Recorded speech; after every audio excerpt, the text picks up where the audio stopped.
আল্লাহ এতগুলা দাঁতের মাঝখানে একটা জিহ্বা দিলা কেন?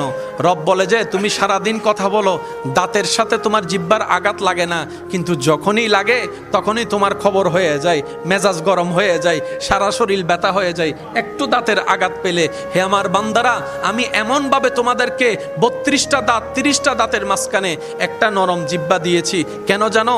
এতগুলা দাঁত থেকে যেভাবে তোমরা জিহ্বাকে সেভ করে রাখি চলার চেষ্টা করো, জবানটাকেও সেভাবে ব্যবহার করো যেন তোমার জিহ্বার কারণে অন্যের মনে আঘাত না লাগে। বলেন না সুবহানাল্লাহ। সেজন্য বলে যে নবী রহমতুল্লিল আলামিন কুফা হাজা কুফা হাজা, হে আমার উম্মতেরা, জবানকে কন্ট্রোল করার চেষ্টা করো।